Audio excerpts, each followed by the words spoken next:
Ako si Princess Castro at narito ang mga napapanahong balita. Kahapon, ika-19 ng Disyembre ay nagsagawa ng mobile gift-giving program ang Philippine Coast Guard o PCG Station Rizal na may temang tabang sa lawa at lansangan.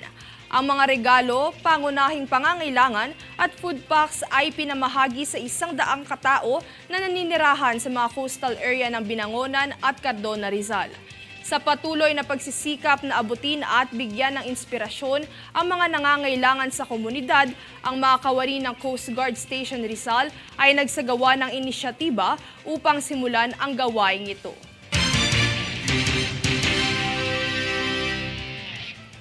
Dahil sa pagkakasangkot nito sa krimeng ukol sa sexual na pang-aabuso, ipinatalsik sa bansa ang puganteng Koreano matapos mahuli ng Bureau of Immigration. Narito si Jade Buhoy para sa buong detalye. Isang puganteng Koreano ang hinuli ng Bureau of Immigration o BI sa Parañaque City matapos mapag-alamang siya'y wanted sa Seoul, South Korea dahil sa sexual na pang-aabuso. Matapos itong matagpuan sa Diosdado Macapagal Boulevard, ayon sa ulat ni BI Commissioner Norman Tansinco, ang pugante ay kinilala bilang si Go Tae-young.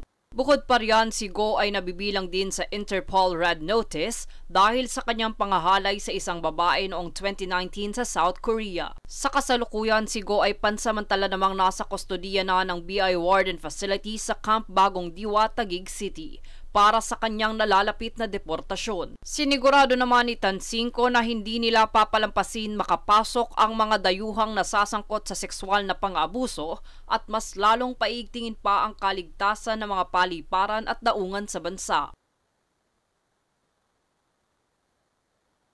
Jade Buhoy, nag-uulat para sa One Media Network.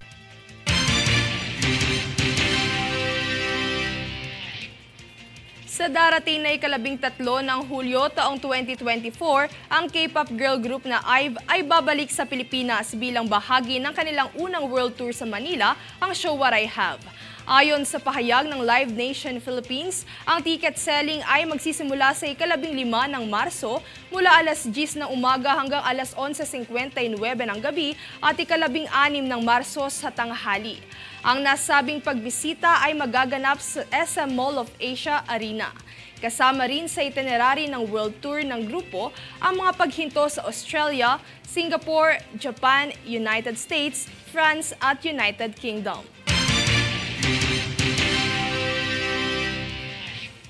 Kami ang boses ng pagbabago. Ako si Princess Castro at ito ang News Force. Sa ulo ng mga balita, Dole, inirekomenda ang work from home na setup sa pagtaas ng kaso sa COVID-19.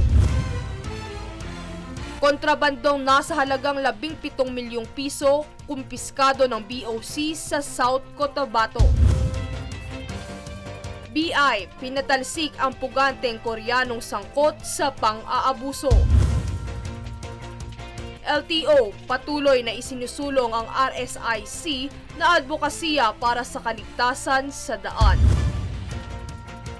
BOC, natimbog ang 2 smuggled luxury cars. K-pop girl group IVE, nakatakdang bumisita sa bansa sa 2024. Patas at pantay na balita, komprehensibong ulat para sa pulso ng masa.